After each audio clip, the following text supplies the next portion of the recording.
hablar de mi pasado porque esta tierra me trae muchos recuerdos de mi pasado. Pero hablemos, tenemos que hablarlo. Dicen que los presidentes no deben mirar atrás, pero el que no mira atrás no sabe hacia dónde va. Y entonces algo del pasado sí se tiene que hablar aquí. Porque en este sitio, ya lo han dicho ustedes, la ministra, quienes han hablado, enterraron la reforma agraria un 9 de enero de 1972. Años A. Yo apenas tenía 11 años, pero ya mi tío de Córdoba me lo contaba. Aquí están mis compañeros paisanos de San Pelayo, Córdoba. Les di la mano. Mi abuelo nació en 1898 en San Pelayo, que es un pueblo campesino. Y por eso mi familia siempre fue campesina, no la pueden enredar por ahí ningún perendengue, gente de trabajo, la briega, del surco y del caballo. Y me enseñaron lo que estaba pasando en el departamento de Córdoba en 1971, me dijo mi tío Álvaro. En 1971 las juventudes de Córdoba salían a las calles insurreccionadas porque habían matado a un muchacho Burgos de un colegio de Cereté, y el campesinado todo de Córdoba, Sucre y otras partes se tomaba la tierra demandando una reforma agraria y salieron en marcha por decenas de miles. Solo de Sucre y de Córdoba salieron 100,000 campesinos hacia Bogotá y llenaron la Plaza de Bolívar como nunca antes y le dijeron al gobierno de entonces, el gobierno de Misael Pastrana Borrero, que el campesinado sin tierra, los usuarios de la reforma agraria a nivel nacional, demandaban tierra para el que trabaja, tierra para que el que trabaja. Y Misael Pastrana Borrero no escuchó. Hay por ahí un escritor, no recuerdo el nombre, ministra, de pronto me lo recuerda, que escribió un libro hace un tiempo que dicen ¿en qué momento se jodió Colombia? Titular muy popular. Yo casi nunca digo groserías, pero a veces creo que soy purista en el lenguaje. ¿En qué momento se jodió Colombia? Y yo haciéndome esa pregunta, no me he leído el libro. Yo pienso que ahí se jodió Colombia. Yo diría un poco antes, por recobrar una fecha, ahí casi en el mismo momento, el 19 de abril de 1970, unos meses antes. Allí no fue elegido Misael Pastrana Borrero presidente de Colombia. Allí fue elegido el general Gustavo Rojas Pinilla y le robaron las elecciones. Por eso esa banderita que ya atrás está y que dicen que no la debo sacar porque no sé qué y no sé qué, tiene esos 3 colores. Esos 3 colores no son de un movimiento terrorista, tienen otro significado que hay que recordarle a la cabala, a la paloma, a las Milei, la que dice las cosas de frente y la que se disfraza. No leen la historia de Colombia. Ese azul que está arriba significa el color de los conservadores. Ese blanco que sigue significa el color de la paz. Y ese rojo con que termina significa el color liberal. Era la paz de Colombia en ese entonces, porque los liberales y los conservadores años 50, años 60, se mataban entre sí. Y el Tolima es testigo. Yo lo recordé hablando con viejos campesinos en sus casas y durmiendo en sus catres. Eran un poco más ricos que los del Cauca y entonces tenían una nevera y cemento en el suelo de la casa y me daban jugo de naranja, que era una maravilla, y hasta chicharrón, que era un prodigio. Y me contaban de la historia de Calarma. Por ahí caminé los naranjos y cómo la gente terminaba en sus solares con las cruces de sus seres queridos enterrados, cómo las tumbas iban llenando, las veredas, fuesen conservadoras, fuesen liberales, que la mayoría del pueblo tolimense se volvió liberal. Algún influjo de la violencia lo convirtió en muy conservador. Pero esa violencia quería y tenía que cesar, y el que lo empezó a lograr se volvió presidente de la República, pero le quitaron y le robaron las elecciones. Por eso todavía hay gente que levanta la misma bandera, la bandera de una paz que se forjó, pero que no terminó con la guerra en Colombia, porque la violencia continuó y aún continúa. Y entonces nos tenemos que preguntar, ¿y entonces cómo se hace la paz en Colombia? Pues se hace no repitiendo el 19 de abril de 1970 ni el 9 de enero de 1972. Y tiene una primera familia responsable y irresponsable, la familia Pastrana, padre e hijo.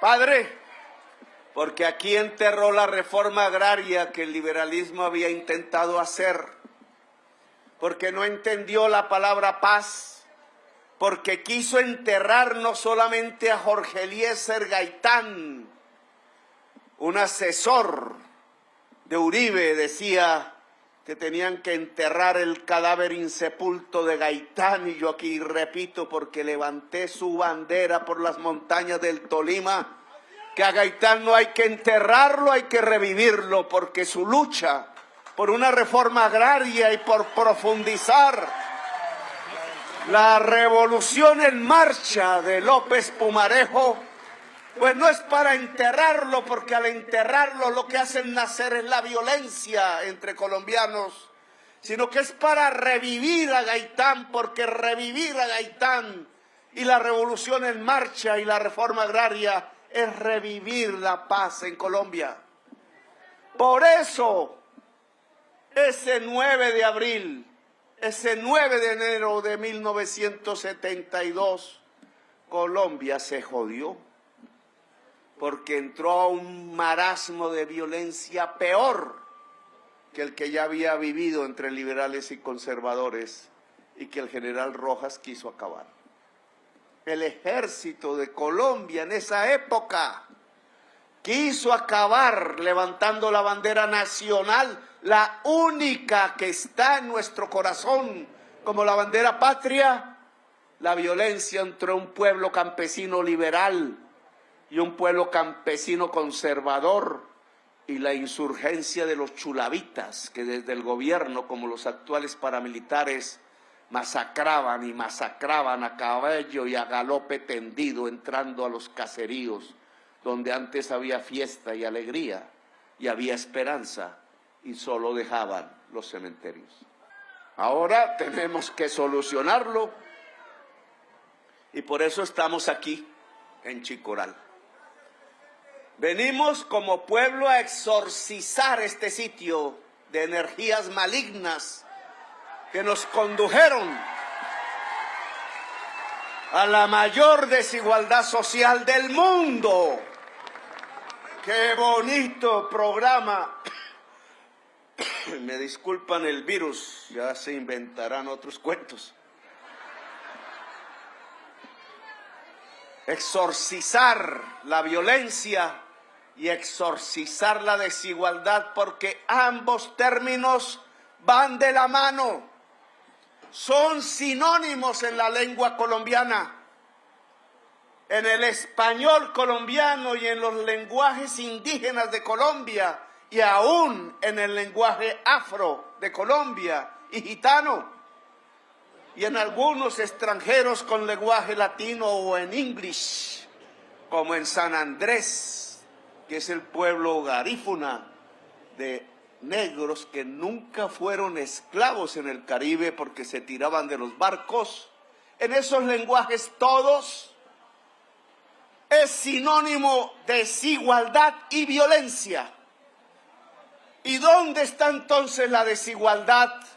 Porque resolviéndola entonces construiríamos la paz de Colombia, el final definitivo de 100 años de soledad que vivimos y que ya van para 202 siglos de soledad, en donde los hombres hemos vivido en medio de la violencia y la mayoría de las mujeres han tenido que llorar a sus hombres, sean hijos, sean amantes, sean recuerdos del pasado que ya no están. Pues entonces yo digo aquí en Chicoral, donde empezó a Colombia a joderse, que la desigualdad está en la tierra. No hay dueño real de la tierra. La tierra es un bien común como el agua, como el aire. ¿Quién podría una propiedad sobre la atmósfera? Ya lo intentará Elon Musk.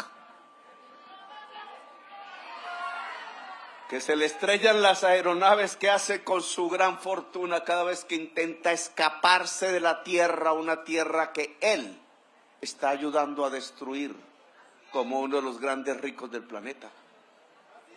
Pero nosotros no nos vamos a escapar. Algún día sus hijos y sus nietos viajarán después de la atmósfera, quizás.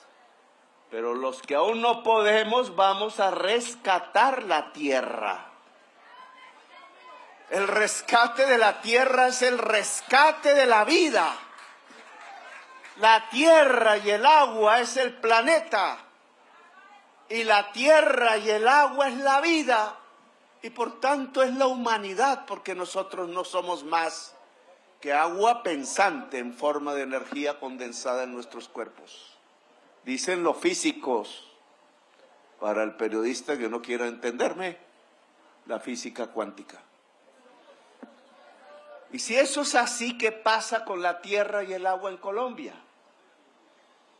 ¿Qué está sucediendo? Pues nos lo enseñaron los españoles que vivieron a apropiársela como si esto fueran feudos de Castilla. El Cid campeador, decía en alguna conferencia internacional, un héroe de ellos, los castellanos, que con armadura de hierro y muy macho, a caballo, erradicaba la cultura árabe que estaba allí en España hacía 1000 años. Hemos vivido los colombianos de hoy desde que nos llamamos Colombia. 5 veces menos que lo que vivieron los árabes en lo que hoy es España. Y a caballo, a galope tendido, con el hierro, con la espada y con una cruz que había invertido la religión de Jesús, que dijo amar. Se lanzaron a exterminar una civilización hasta que en 1492 sacaron al último guerrero de los árabes, porque las árabes y los árabes se quedaron allí. Y no se quedaron ahí en Granada en 1492, sino que en ese mismo año montaron los caballos y los hierros y la espada y la cruz invertida. Y se lanzaron en las carabelas y los barcos a conquistar esta tierra y a volverla propiedad privada de unos señores que nunca dejaron de matar, que nunca dejaron de destruir el agua como en Bogotá, que la taparon y ahora es una ciudad sin agua, y que nunca dejaron de rezar al mismo tiempo, y de ahí salió la frase popular de que el que reza, ¿cómo es? El que peca y reza, empata. Bueno, alguna cosa así. Y no es cierto que el que reza y peca empata, no, señores. El que peca matando a su prójimo nunca se recupera porque mata la vida. El que le miente al pueblo nunca se recupera porque mata a su patria. No hablo del deseo a la mujer ajena porque no me meto en esos temas. Pero no es cierto que el que peca y reza empata. El que peca debe ser sacado del poder o darle la segunda oportunidad para que tenga la posibilidad de arrepentirse. Él y ella, porque ella debe estar en el poder. El poder debe ser del pueblo. Pues bien, ese 9 de enero de 1972, aquí decretaron mucho más de un siglo y medio, de 5 siglos desde la colonia española, que la tierra seguía siendo de los castellanos, del Cid campeador, del hombre a caballo matando gentes humanas solo porque tenían una cultura diferente. Llegaron en sus carabelas y los árabes eran los marineros y llegaron primero los árabes que los castellanos. Porque los castellanos primero mandaron a los marineros a ver si los que ancestrales estaban aquí los recibían bien o mal, y después se bajaba el castellano a caballo y mataba a todos. 500 años vamos a festejar de eso en Santa Marta. No sé si hayan samarios por aquí, magdalenenses. Y no va a ser un homenaje a la conquista. Ojalá la hija del rey de hoy me acompañe, pero va a ser un homenaje a la libertad y a la unidad del pueblo del Caribe y al encuentro, no al desencuentro violento, sino al encuentro entre las culturas en plural mediterráneas y las culturas en plural caribeñas. Así que los invito a ir en masa campesina hacia Santa Marta a festejar esos 500 años que fueron de esclavitud, de servilismo, pero que tienen que ser de libertad si así lo decidimos, si somos capaces de revivir no solamente a Gaitán, sino a Melo el tolimense, aquí está el libro, y a Bolívar. Melo, tengo el sueño, he hablado ya con 2 presidentes de México, nació en Chaparral. Es el único presidente indígena de Colombia. Lo eligieron los obreros bogotanos que hacían paños. Y era el general mayor del Ejército Libertador, el mismo de Bolívar, en 1850. Y había batallado como jovencito siendo teniente del Ejército Libertador e indígena en las grandes batallas de Bolívar y Sucre. Y a la muerte de Bolívar fue a Venezuela a decirle a Páez que no dividiera la Gran Colombia, y qué gran error de Páez, Santander y Flores, porque hoy seríamos una potencia mundial. Melo siguió levantando la bandera de Bolívar como el general máximo del Ejército Libertador y propuso la liberación de los esclavos, porque habían engañado a Haití, que nos dio los barcos y las armas y sus hombres para ayudarnos, solo a cambio de libertar a los esclavos negros de Colombia. Y mataron a Bolívar en el intento de liberarlos. Y Santander le dio la espalda a la promesa y continuó siendo esclavista, y apareció lo que llamamos la oligarquía nacional. La oligarquía nacional es heredera de los esclavistas, tiene sus apellidos. Por eso trata al pueblo de Colombia como esclavos. Por eso trató a la mayoría campesina, que era el pueblo de Colombia, como siervos de la tierra, y por eso los masacró cada vez que había una violencia, y tuvimos muchísimas violencias Colombia no ha conocido la palabra paz, porque estos hombres de sangre indígena, considerados raza inferior, incluso no humanos, por los que tenían la cruz invertida, aún con armas del Ejército Libertador, y siendo presidente de Colombia, decidió con algunos otros liberales que no habría más esclavos en Colombia. Y llegaron los ejércitos de esclavistas, de Popayán, de Antioquia, con negros armados diciendo que era mejor comer de la mano del amo que ser libres. Algunos son también sus descendientes. Y fue derrotado, y ahí murió el Ejército Libertador. El último general del Ejército Libertador es un hombre del Tolima, de la Gran Chaparral. Y se fue a pelear a El Salvador, a Nicaragua, contra un pirata gringo que se quería quedar con su patria. Y llegó a Chiapas y peleó contra los conservadores mexicanos, queriendo que Benito Juárez pudiera realizar su revolución. Y allí fue fusilado y allí está enterrado. Y los hijos que tuvo allí en Chiapas son indígenas colombianos que quieren encontrarse con los chaparralunos. Ojalá, me lo han prometido, que si encontramos sus cenizas, y la presidencia de México lo está buscando en las fosas comunes de Chiapas, podamos enterrarlo en Chaparral.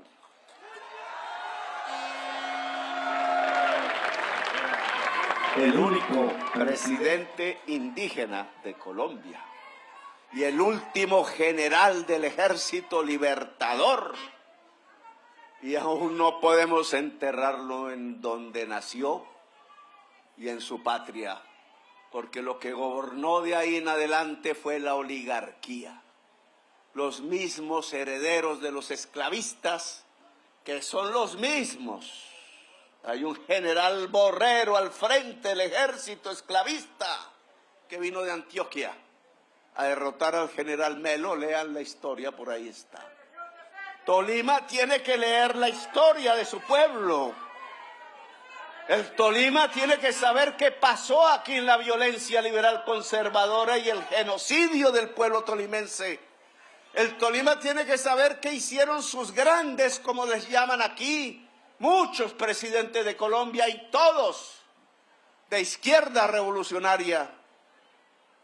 Por el entonces, el Tolima tiene que saber quién fue el general Melo, qué representó, para que el Tolima hoy nos pueda ayudar, no con el desplante de la gobernadora, sino con el plante multitudinario del pueblo tolimense, del pueblo campesino que ha sufrido la violencia y que quiere vivir la paz, porque yo sí soy testigo de joven, andando por las trochas y caminos, y a mula y a caballo, y no digo nadando sus ríos porque no sé nadar bien.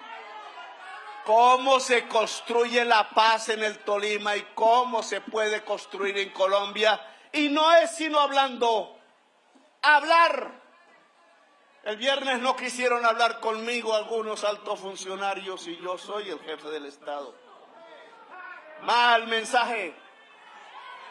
No porque tengan que estar de acuerdo conmigo, yo soy un demócrata, sino porque al pueblo de Colombia hay que enseñarle a dialogar entre sí, a que las disputas sean familiares, sean pasionales, sean por el amor, sean por la política, sea por la cerca de la finca, sea por la venganza que hay en el pasado de generaciones hundidas en la violencia, como bien dijera José Eustacio Rivera, que ahora conmemora desde su novela Un Tiempo. ¿Cuánto es? ¿Cuánto? Capitán, a ver. 100 años, dice el capitán.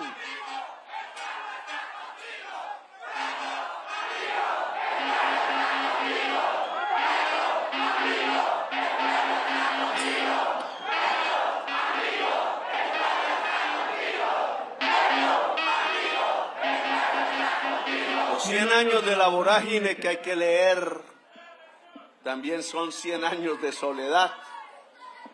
El libro de José Eustacio Rivera comienza con: antes de conocer mujer alguna, jugué mi corazón al azar y me lo ganó la violencia.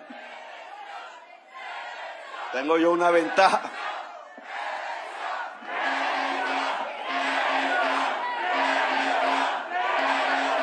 Tengo yo una ventaja. Antes de jugar mi corazón al azar, me lo ganó una mujer, entonces me salvé. Me fue algo mal, pero bueno. La violencia se arregla hablando,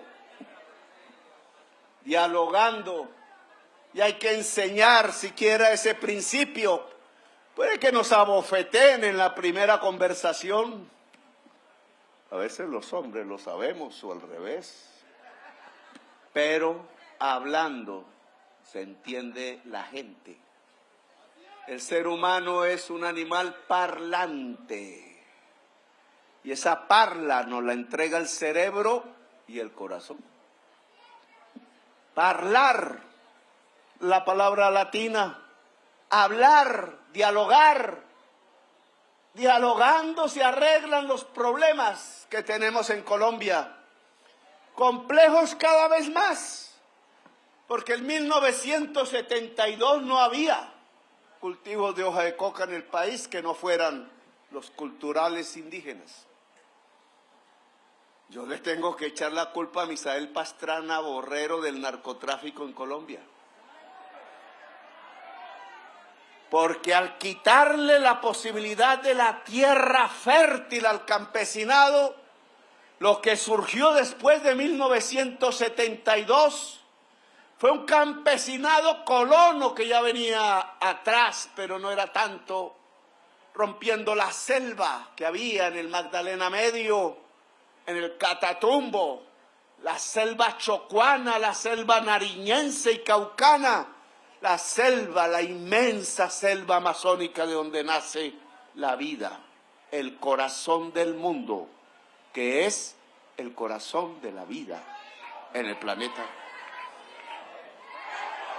Nació el narcotráfico y ahora es gravísimo.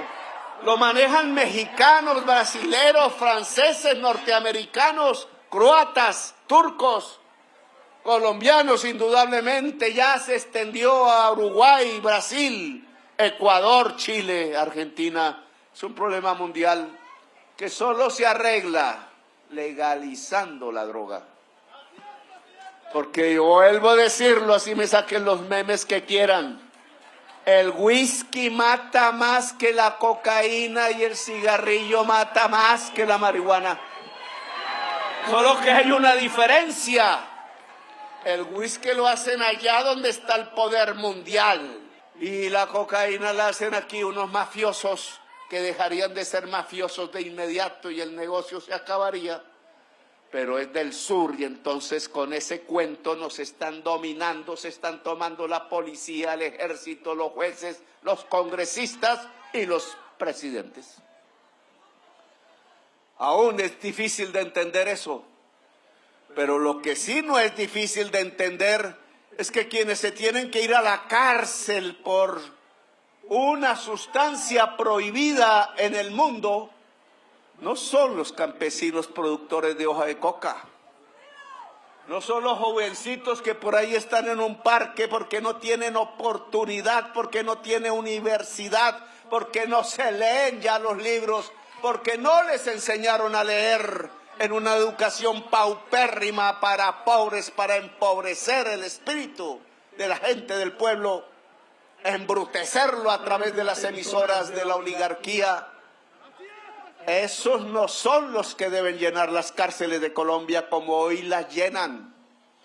Entonces les parece importante llevar a la cárcel a EPA, que es uribista, pero es mujer pobre, levantada y rebelde. Rompió un vidrio y ya le pusieron 5 años y lo pagó. Pero ¿cuánta cárcel llevan los que le rompen la vida a los colombianos? visten corbata, están en los clubes y a ellos nunca los ponen presos. ¿Cuántos oficiales y soldados de todas las ramas y la policía, capitán, están procesados por fusilar con armas públicas a los jóvenes de Colombia? No lo voy a poner a contestar porque no lo meto en problemas, pero son miles, miles. ¿Y dónde están los de corbata que dieron la orden? ¿Dónde está el ministro Ospina que firmó la resolución 039? ¿Y dónde está el que le dijo sí al ministro Ospina para que hiciera tamaña bestialidad de volvernos a traer las violencias de los tiempos liberales y conservadores cuando se mataban entre sí y le pagaban desde el gobierno al conservador que matara a un liberal dinero? Y la forma y la prueba era traer dedos u orejas cortadas. Nuestra historia se repite como 100 años de soledad y ahora la excusa entonces es el narcotráfico. Pues yo ordené que la policía se dedique no a perseguir jóvenes en los barrios o campesinos en las veredas. Esa es una forma de excusar que muchos de sus jefes y muchos de los jefes políticos de Colombia se abrazan con los más grandes narcotraficantes de este país. Les ayudan a armarse y matan al pueblo, y por eso hay, desde donde se cuente, desde el 9 de abril de 1948, cuando la oligarquía colombiana asesinó a Jorge Eliezer Gaitán para no hacer la revolución en marcha y para no hacer la reforma agraria, 700.000 colombianos muertos entre sí. No hay pueblo en el mundo, no existe ningún rincón en la tierra donde una nación se autodestruya durante tanto tiempo, por generaciones, matándose entre sí. Y aún estamos aquí. Somos grandes porque resistimos.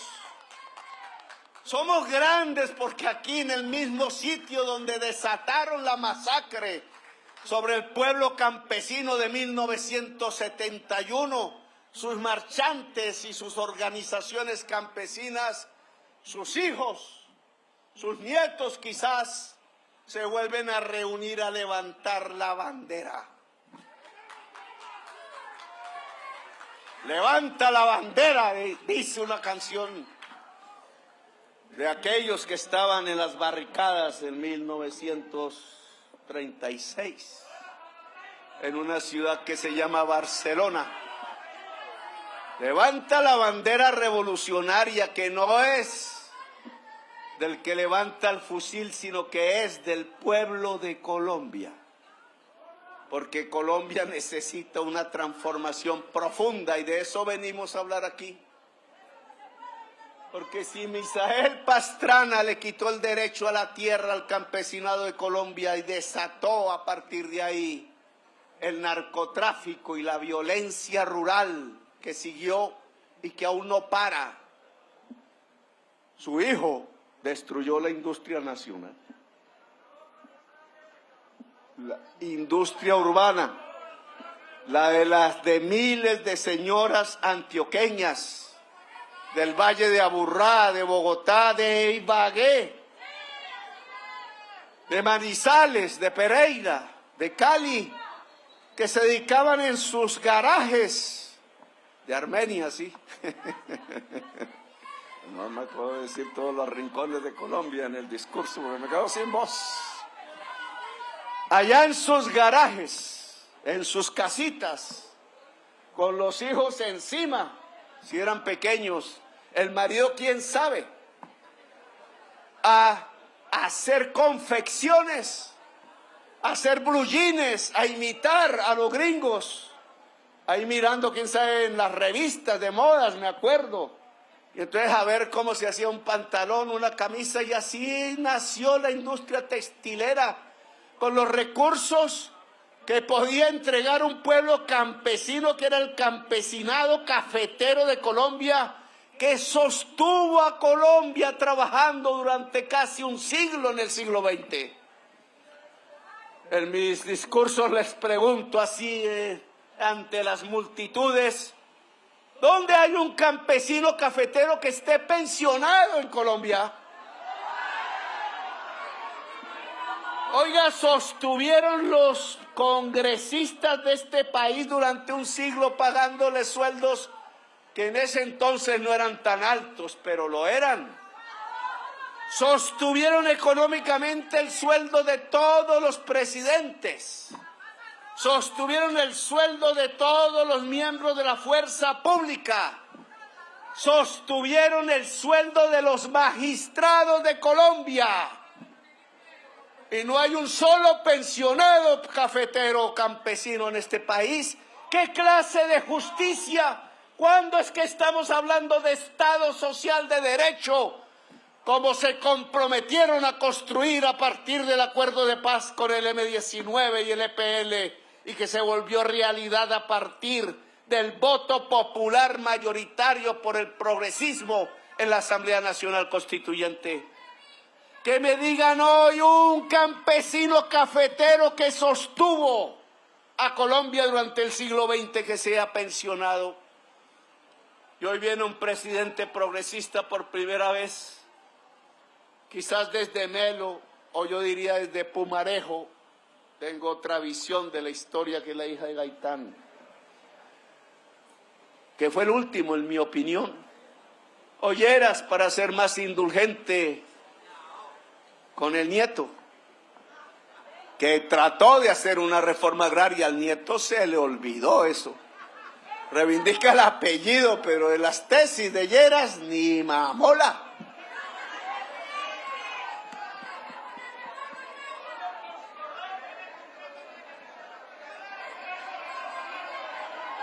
Vamos a terminar porque me estoy extendiendo y voy causando estragos democráticos. Cuando un presidente provoque estragos democráticos, es un buen presidente. Porque la palabra democratizar, del que se burlaban ciertos opinadores, ¿y qué es eso? Nos van a expropiar la finca, nos van a expropiar el carrito, nos van a expropiar el apartamentico que tanto esfuerzo nos ha tocado conseguir. No, democratizar es entregarle al poder, el poder al pueblo, porque democracia significa poder del pueblo. Y aquí el poder que ha existido es el poder de la oligarquía. Y la demostración máxima de que el poder lo tiene la oligarquía, no el presidente, es que el presidente con mucho esfuerzo primero se hace elegir contra viento y marea, un pueblo mayoritario lo apoya. En una democracia el voto es sagrado, pero entonces el presidente elegido por el pueblo no lo vuelven sagrado, sino que lo mancillan, lo humillan. Hola, Plutarco. Plutarco estuvo, aparece Plutarco. Plutarco estuvo caminando por aquí, por las tierras de Calarno. Usted es de el Cañón de las Hermosas, o de la Profunda. ¿De cuál es? La Profunda. Que usted allá, pues, fue un líder muy importante. Plutarco no dejó morir nuestro espíritu aquí en el Tolima, lo mantuvo vivo y gracias a eso estoy aquí. Así que gracias, Plutarco, campesino tolimense.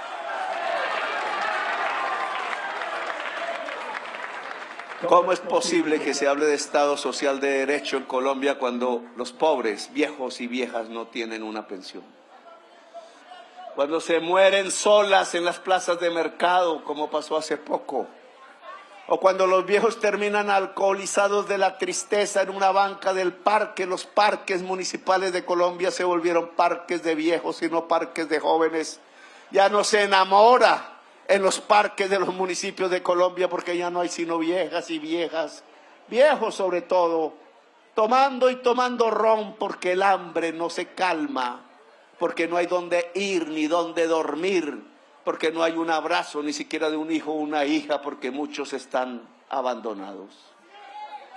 Y entonces el presidente progresista dice, Pero si la plata nos da, las cuentas nos dan, si nadie casi que no tenga un enorme salario, los congresistas que tienen enormes salarios se salen de los fondos privados de pensiones, porque no van a recibir una pensión similar al de su salario. Hipócritas los que van en contra de la reforma pensional, unas señoritas o señoras de Bogotá que nunca han vivido en una casa campesina, que nunca han estado en el taller donde trabaja un microempresario, que nunca han vivido en la casa de una obrera que tiene que madrugar a las 4 de la mañana y llega a las 10 para intentar darle un beso a su bebé, tomar un Transmilenio, como es de sacrificado en Bogotá. Trabajar y pasa el tiempo y se fumó la vida y el amor se fue y queda sola y las hijas se fueron, para bien o para mal, triunfaron o no triunfaron en su escogencia, y el hijo se fue a los Estados Unidos a ver si conseguía algo y lo traen en cadenas como si fuera un animal, y entonces no tiene una pensión. Su esfuerzo no tiene una recompensa, entonces no se le puede entregar al campesino cafetero o arrocero o yuquero o maicero una pensión cuando ya está viejo y no puede doblarse sobre el surco después de haber dedicado toda su vida a doblar su espalda en el surco, sobre el surco y bajo el sol, para traerle alimentos al magistrado, al congresista, al presidente, a los ricos de este país. Entonces, ¿qué clase de justicia social estamos hablando? Entonces, ¿de qué pacto democrático estamos hablando? Entonces, ¿de qué Constitución del 91 estamos hablando? De la misma que había en la época de los esclavistas, donde se decía que los esclavos eran propiedad privada y que había que indemnizar a los dueños de esa propiedad privada, o si no, no dejaban libertar al ser humano de cadena de piel negra que habían traído en los barcos desde su país a la fuerza. No, nuestra Constitución no es la de los esclavistas. Nuestra Constitución no es de la oligarquía. Nuestra Constitución habla de justicia social.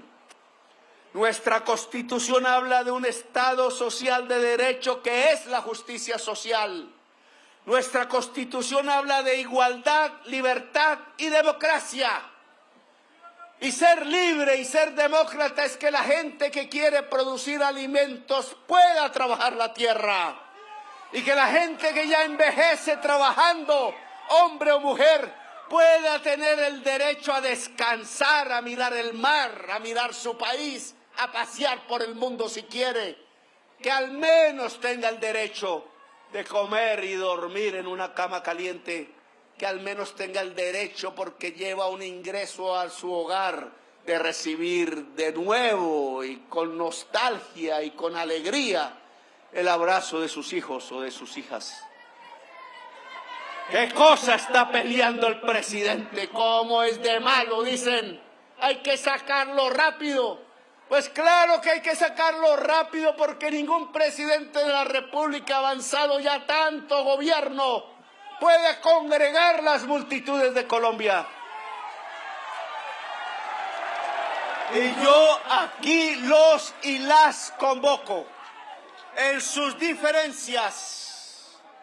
Hicimos la convención campesina en el primer año o en el segundo, en la Universidad Nacional. Y todas las organizaciones que había en ese entonces se reunieron y hablamos, dialogamos, y de ahí salió una plataforma. Yo sé que el campesinado de Colombia es diverso, culturalmente, obviamente. No es lo mismo un costeño con un nariñense. No es lo mismo por ramas de producción. Que han construido culturas propias. Hay una cultura de la yuca, como hay una cultura de la guayaba, hay una cultura de la panela, hay una cultura del arroz y hay una cultura del café. que nos ha marcado, y ahora el mango, dice el alcalde. Somos diferentes, claro, hay un campesinado que por generaciones tiene una parcelita en Cundinamarca o en Boyacá, andina, o en el Antioquia andino, o en el Tolima, o en la zona cafetera, pero ahí llegaron no tanto generaciones de muy antes, sino gente de Amula caminando por las trochas desde Antioquia y construyeron una cultura que es la cultura cafetera, que es la que sostuvo a Colombia durante el siglo XX. Cuando acabaron la cultura cafetera, no la cultura, sino la producción cafetera en el viejo Caldas y el sur de Antioquia, entregaron Medellín a la mafia. Es que la destrucción del mundo rural campesino trae aparejado otros problemas. Cuando el hijo de Pastrana, y estaba hablando de él, ¿y por qué destruyó la industria nacional y a esa que hace confecciones allá en los barrios de las comunas populares de Medellín y de otras ciudades? Pues que se puso a ayudar al mayor contrabandista de Colombia.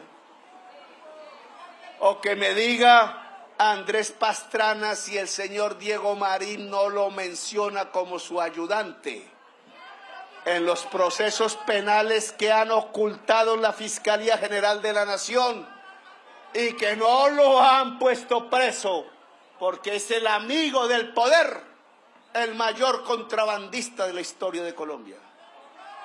Pues así se destruye una industria. Destruyó el padre la agricultura, destruyó el hijo la industria, y un país sin industria y sin agricultura es un país pobre, porque la riqueza solo nace del trabajo y de la producción, y porque la producción es agricultura e industria, y si nos quitan la agricultura y la industria es como si nos quitaran el corazón. Por eso podemos decir que el 9 de enero de 1972 se jodió Colombia. Y ahora la recuperamos y depende de ustedes y de mí. Ya nos anuncian que la Constitución del 91 es letra muerta. Ya el Congreso hace huelga y no quiere aprobar las reformas. Ya si aprueban las reformas tampoco pasan. Ya el gran mensaje de las elecciones del 2022 fue olvidado. Se les olvidó que yo gané las elecciones en el 2022 básicamente porque 1 millón de jovencitos y jovencitas entre 18 y 22 años que habían hecho el estallido unos días antes, unos meses antes, y que pusieron este país a vibrar en medio del fuego de la carretera y de la calle y del barrio, le pusieron a pensar como el COVID-19 antes, no porque se parezcan, sino porque el mensaje era el mismo. Hay que transformar esto, nos vamos a morir. Si no hay salud preventiva, los virus nos arrasan. Si no hay oportunidad para la juventud, el virus de la ignorancia hace destruir a Colombia. Y votaron por Petro. Y cambiaron a Colombia, creo yo. Espero yo. Cambiaron la historia, no es una moda, no es un maquillaje. Si los de antes vuelven las tinieblas, vuelve la sangre, vuelve la masacre. Si los que ganaron antes, que no les dio ningún tipo de remordimiento, matar a 6.402 jovencitos y jovencitas a la tumba, cuando eran flor de la vida apenas, cuando eran nuestra futura nación, solo por estar caminando por ahí en un barrio en una hora, en un mal momento y cruzarse con un camión militar. 6.402, y no hablar de lo que pasó en la Comuna 13, donde murieron otros 400 que aún no aparecen, aunque ya algunos aparecen en la comuna, en la Escombrera. Oiga, ¿cómo les gusta matar a la juventud? Hacer trizas la paz, decían riéndose. Y hacer trizas la paz es matar la juventud uniformada de cualquier color. Son pobres que se matan entre pobres. Es una división del pueblo del cual la oligarquía se divierte, porque el miedo que cunde, como cunde en el campesinado del Catatumbo, los hace votar por la extrema derecha. Y la extrema derecha, como Milei, viene con una sierra eléctrica, pero no para tomarse fotos con Elon Musk, sino que aquí sí se usa sobre los miembros de los seres humanos que cortan su cuerpo. Yo sí los convoco y la convoco a usted, mujer, y a usted, hombre campesino, a que toca volver a la sangre de 1971. No a derramarla, sino a la pasión de 1971, que toca convocar una gran movilización campesina, nacional, pacífica pero decidida, que el pueblo no se puede callar.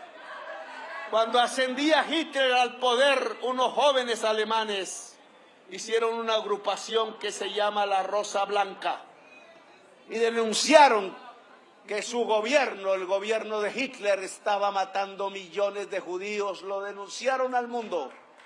Fueron fusilados, decapitados en 1943. El domingo hay elecciones en Alemania, creo, y están haciendo la Rosa Blanca de nuevo en Alemania. Pequeña, pero sube y suben las encuestas. Nosotros aquí necesitamos una rosa roja y una rosa amarilla y una rosa de todos los colores, porque somos de todos los colores. Y necesitamos levantar la bandera de nuevo, porque lo que hicimos en 1922, en 2022 y en 2021 no se puede olvidar ni dejar pasar a la historia, porque nos devolverán a la masacre. Y 100 años de soledad tiene que terminar, porque tiene que terminar. La nación colombiana será muy fuerte, muy poderosa. Será el corazón del mundo, porque estamos en el corazón del mundo, pero al mismo tiempo será el corazón de la vida. Fue la promesa de campaña y debe cumplirse en esta generación, en estos años. Por eso el tema no es si me reeligen o no. El tema es que hay que reelegir el proyecto, hay que reelegir el programa, hay que hacer más, más y más. Apenas esto comienza. Y este nuevo comienzo de la patria colombiana, ojalá latinoamericana y caribeña, es el comienzo de una democracia real y viva y multicolor. Es el comienzo de una justicia con nosotros mismos que nos lo merecemos, con nuestros abuelos, nuestros padres que se lo merecen, con quienes cayeron ensangrentados por centenares de miles en esta tierra, por el amor, porque somos poderosos y hemos resistido los 100 años de soledad. Es que entonces, sobre los 100 años de soledad y las tumbas de los aurelianos, nos levantamos. Levantamos la bandera y no la vamos a dejar bajar. El poder, cada gobernante aquí presente, es para el pueblo, no es para el grupo. No es para la secta, no es para los ricos, no es para el tecnócrata. El poder, si quieren seguir gobernando conmigo a mi lado, es para el pueblo y nadie más. Toda actividad del gobierno nacional a partir de ahora es hacerle caso a la Constitución de 1991 y obedecerla. Aquí construimos el Estado social de derecho. Aquí construimos los derechos y las libertades del pueblo. Y la manera de lograrlo no es suplicando, es tomando los espacios del poder que el gobierno debe permitir. de acuerdo a la orden de la Constitución Nacional que nos rige. La Constitución en este gobierno se respeta y se hace vida y realidad, porque la Constitución lo que quiere es un pueblo hermoso y justo, igualitario, y lo que quiere es que nos equilibremos entre nosotros, hablemos entre nosotros, nos liberemos entre nosotros, hombres y mujeres, y nos liberemos de la esclavitud de estar matando la naturaleza. Porque Colombia es la potencia mundial de la vida. Porque Colombia es el país de la belleza. Porque Colombia es el corazón del mundo, y a mí me tocó ser el presidente del corazón del mundo, como dicen los indígenas de la Sierra Nevada de Santa Marta. Porque Colombia es la esperanza de la humanidad a través de su exuberancia vital. Porque la humanidad hoy debe apoyar la vida y negarle los espacios a los guerreros de la muerte, a la codicia. La codicia es el enemigo de la vida. La codicia es el enemigo de la vida. Y los grandes codiciosos deben retroceder en el planeta y en nuestro país para que la vida sea y nunca sea, como dijera Carlos Pizarro, cortada en primavera. ¡Que viva Colombia, potencia mundial de la vida! ¡Que viva la gran movilización nacional campesina! ¡Que viva la gran movilización nacional popular por la vida, la justicia y la democracia! Gracias por haberme escuchado, muy amables.